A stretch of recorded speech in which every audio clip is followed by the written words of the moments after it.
नमस्कार, मैं Jennifer 91.2 NIVH हलोदून में आप सभी का स्वागत करती हूँ।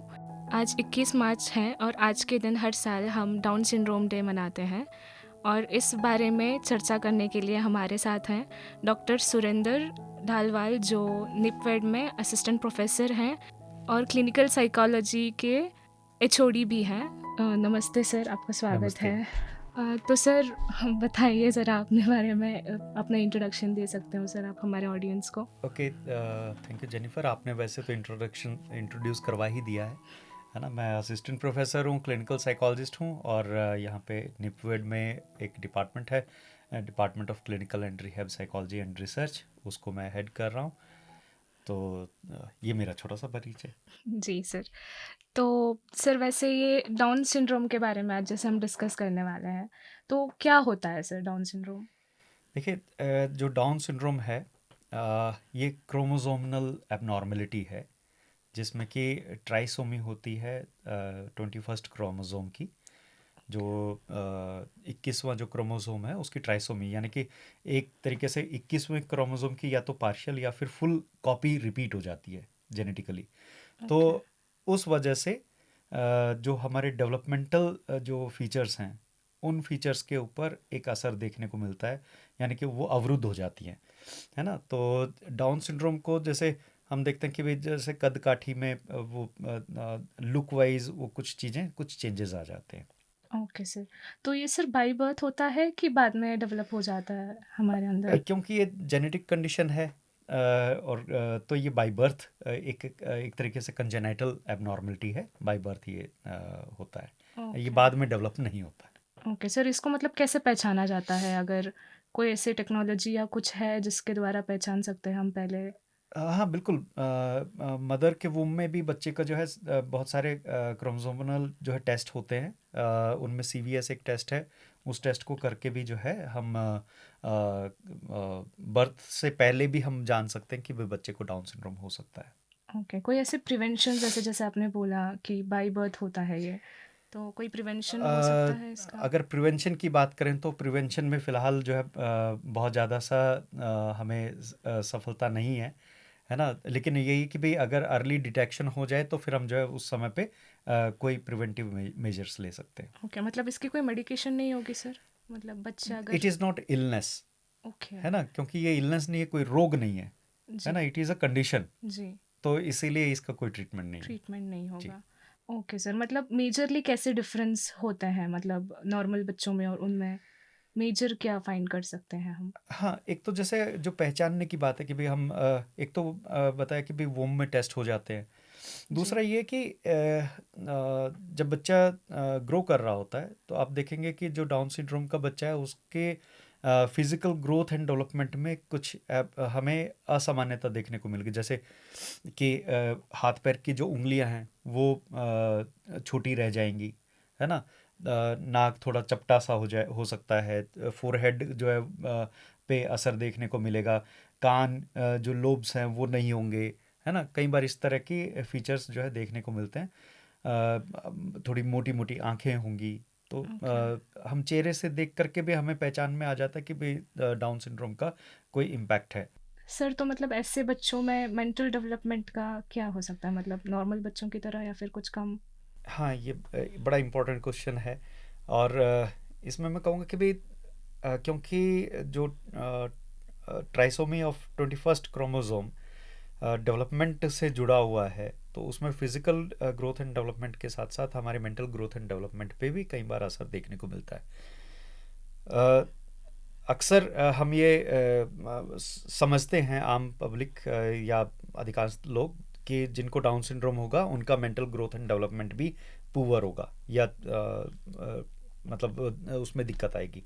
लेकिन सभी में ऐसा नहीं होता, लेकिन बहुत सारे केसेस में ऐसा देखने को मिलता है कि उनकी मेंटल ग्रोथ एंड डेवलपमेंट में भी असर पड़ता है, जिनमें कि माइल्ड या mild to moderate level of intellectual disability देखने को मिलती है। ओके, मतलब ये संभाली जा सकती हैं, इन बच्चों को हम संभाल सकते हैं, काइंड ऑफ खुद से हाँ, घर वाले टेक केयर कर सकते हैं? डेफिनेटली बहुत सारे जो बच्चे जो जिनको डाउन सिंड्रोम है वो बहुत अच्छे से पढ़ लिख पाते हैं, आगे बढ़ पाते हैं, प्रोफेशन में जा सकते हैं, ऑक्यूपेशनल एक्टिविटी कर पाते हैं। लेकिन जब जिनको अगर हम इंटेलेक्चुअल डिसेबिलिटी है माइल्ड या मॉडरेट, जी। तो फिर हम उनको माइल्ड या मॉडरेट इंटेलेक्चुअल डिसेबिलिटी के आधार पे उनका जो बिहेवियर मॉडिफिकेशन या फिर उनको जो सर्विसेज हैं वो देते हैं, ना कि डाउन सिंड्रोम। क्योंकि डाउन सिंड्रोम हम ये सोचें कि डाउन सिंड्रोम को ठीक करना है, तो दरअसल डाउन सिंड्रोम को हम नहीं ठीक कर रहे हैं। डाउन सिंड्रोम के साथ एसोसिएटेड जो कंडीशन है जैसे इंटेलेक्चुअल डिसेबिलिटी, तो हम उसका मैनेजमेंट करते हैं। जी सर। एंड अगर समझो सर, अगर पहला बच्चा विद डाउन सिंड्रोम पैदा हो गया, तो चांसेस हैं क्या कि दूसरे बच्चे में भी ऐसा कुछ हो? अगेन ऐसा ज़रूरी नहीं है, क्योंकि ये एक तरीके से क्रोमोसोमल एबनॉर्मलिटी है और वो पर्टिकुलर बच्चे के साथ ही वो घटना घटी है ना। Okay, तो sir. क्योंकि ये वंशानुक्रम में नहीं आ रही है, जेनेटिकल नहीं है, ओके। है ना। तो इसीलिए ज़रूरी नहीं है कि भी आपका जो दूसरा बच्चा होगा उसको भी डाउन सिंड्रोम हो, और ना ही ये ज़रूरी है कि भी जो डाउन सिंड्रोम वाला जो व्यक्ति है उसके बच्चों को भी डाउन सिंड्रोम हो, ये भी ज़रूरी नहीं है। Okay sir. जी। और जैसे सर अपने निपवेड में जो EIC डिपार्टमेंट है, उसमें जैसे ऐसे बच्चों के लिए कैसी फैसिलिटीज़ आप देते हो, कैसे ट्रीट करते हो, ट्रीटमेंट? बिल्कुल, क्योंकि एक तो ये अर्ली डिटेक्ट हो जाता है कि भाई डाउन जी। सिंड्रोम है ना। क्यों फिजिकल फीचर्स को देख करके भी पता चलता है, तो इसीलिए early detection, early identification and early intervention बहुत इंपॉर्टेंट रोल प्ले करते हैं।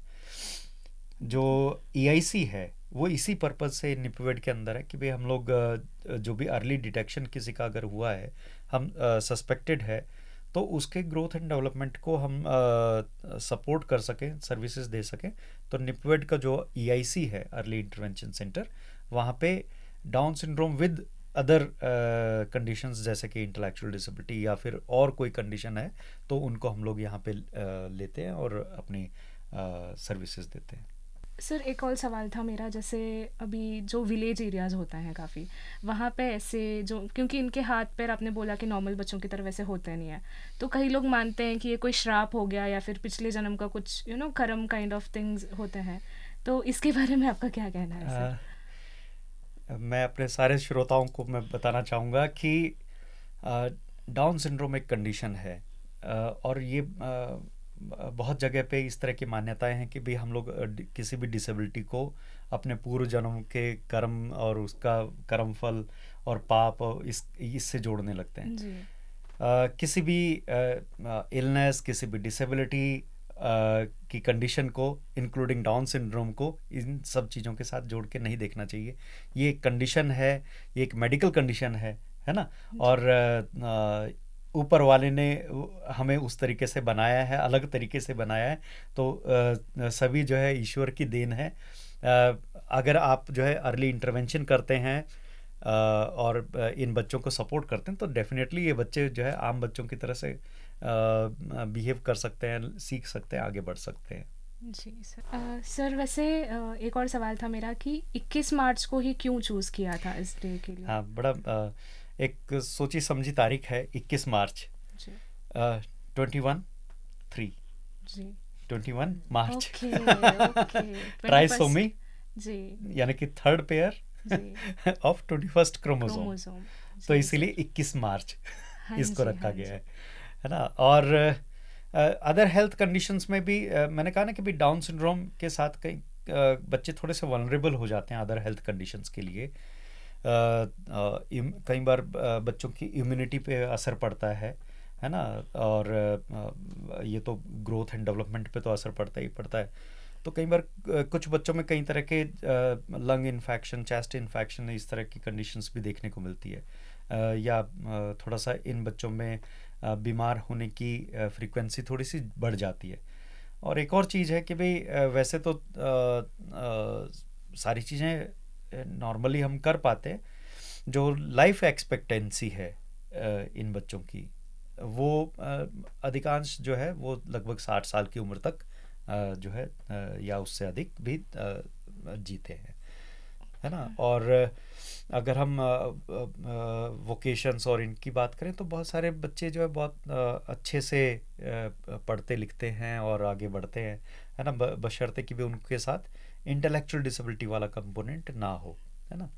तो वो एसोसिएटेड कंडीशन जो इंटेलेक्चुअल डिसेबिलिटी है वो फिर उतना इम्पैक्ट डालती है कि भी आईडी वाला। जी सर। तो फिर सर मतलब इसका ये होता है कि जो ऐसे बच्चे होते हैं, अगर उनको प्रॉपर एजुकेशन और उसी तरीके से अगर सिखाया जाता है एंड प्रॉपर माहौल मिल जाता है उनको, तो वो सर्वाइव कर पाता है नॉर्मली, ऐसा है? बिल्कुल। डाउन सिंड्रोम के बच्चों को अगर प्रॉपर माहौल मिले, घर में प्रॉपर एनवायरनमेंट है, एक सपोर्टिव एनवायरनमेंट है, इवन अगर उसके साथ कोई एसोसिएटेड कंडीशंस भी हैं, कोई अदर डिसेबिलिटी भी है, उसको भी ध्यान में रख के उसको अगर सपोर्ट मिलता है तो ये बच्चे सरवाइव भी कर पाते हैं, आगे पढ़ लिख भी पाते हैं और समाज का हिस्सा बन पाते हैं, है ना, बहुत अच्छे से हिस्सा बन पाते हैं। हाँ सर, अभी मतलब पेरेंट्स को कैसे चीज़ों में ध्यान रखना चाहिए, कैसे चीज़ों को हैंडल करना चाहिए वगैरह, इसके बारे में कुछ बता दीजिए आप।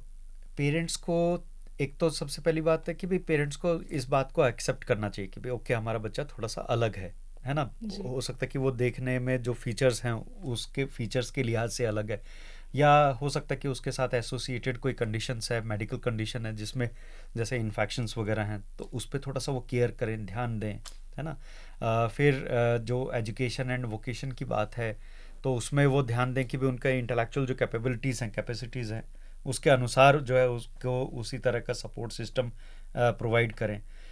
बच्चे को जितना हम एक्सेप्ट करेंगे, जितना और इसमें कुछ अलग से करने की ज़रूरत नहीं है ना। हम अपने बच्चे को एक सामान्य और एक कंजीनियल जो एनवायरनमेंट प्रोवाइड करके अगर रियरिंग करेंगे, पालन पोषण करेंगे, तो ये बच्चे अच्छे से अपना सब काम काज कर पाते हैं। सर अभी जैसे किसी पेरेंट को पता चल जाता है कि उनके बच्चों में कोई कमी है या कुछ, या कोई डिसऑर्डर है, तो वो उनके लिए भी एक्सेप्ट करने के लिए बहुत ही डिफ़िकल्ट सिचुएशन हो जाता है। अगर ऐसे के लिए अगर ईआईसी में अगर कुछ ऐसे प्रोग्राम्स हैं, कोई स्कीम्स हैं, काइंड ऑफ कुछ हैं, तो प्लीज़ आप बता ओके। दीजिए सर।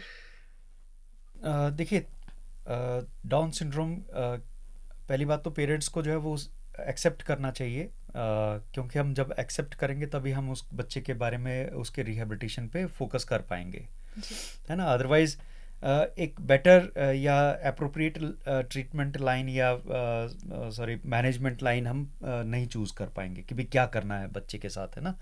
तो जब हम एक्सेप्ट करेंगे, क्योंकि वो एक तो अपीयरेंस वाइज भी हमें पता चल रहा है, डायग्नोसिस के साथ पता चल रहा है कि भाई डाउन सिंड्रोम है, फिर यदि उसके साथ एसोसिएटेड कंडीशंस हैं जैसे इंटेलेक्चुअल डिसेबिलिटी वगैरह, तो ईआईसी में अर्ली इंटरवेंशन जो है वो बच्चे को मदद करेगा इस तरह की अदर एसोसिएटेड कंडीशंस को जो उनका आगे बढ़ने में रुकावट बन रही है उसमें मदद करता है कि भाई उसको हम मैनेज कर पाते हैं। फिर गवर्नमेंट की स्कीम एंड पॉलिसीज़ हैं इसके लिए बहुत सारी, उनमें से जैसे अगर बच्चों को किसी किस्म का असिस्टिव डिवाइस चाहिए तो एडिप स्कीम है ना। फिर नेशनल ट्रस्ट के अंतर्गत उन बच्चों को जिनको इंटेलेक्चुअल डिसेबिलिटी या फिर सेरेब्रल पाल्सी या फिर ऑटिज़म या इंटेलेक्चुअल डिसेबिलिटी अगर है तो उनके लिए एक हेल्थ स्कीम भी है गवर्नमेंट की जिसको निर्मया हम लोग कहते हैं, ठीक है। तो अगर डाउन सिंड्रोम वाले बच्चे को इनमें से कोई भी एसोसिएटेड कंडीशन है जिनमें कि इंटेलेक्चुअल डिसेबिलिटी के ज़्यादा चांसेस रहते हैं, तो वो उन बच्चों के लिए हम जो है गवर्नमेंट की इस स्कीम में भी एनरोल कर सकते हैं। निर्मया जो स्कीम है ना, हेल्थ स्कीम है, तो इसका भी लाभ लिया जा सकता है। Thank you so much sir, आप यहाँ हमारे 91.2 NIVH हेलोदून में आए, हमको इतनी सारी जानकारियाँ दी, उसके लिए थैंक यू सो मच। आपने अपने बिजी स्केड्यूल में से हमारे लिए टाइम निकाला, उसके लिए thank you so much sir. Thank you madam, thank you, आपने हमें इनवाइट किया उसके लिए धन्यवाद। और सभी श्रोताओं को भी हम धन्यवाद भी देंगे और डाउन सिंड्रोम डे के लिए हम बताएंगे कि भी ये एक अवेयरनेस हम रखें और इन बच्चों के लिए भी हम लोग सोचें, इनको सपोर्ट दें। Thank you very much. उम्मीद करती हूँ कि आज का ये प्रोग्राम आपको पसंद आया होगा। सुनते रहिए 91.2 NIVH हेलोदून। नमस्कार।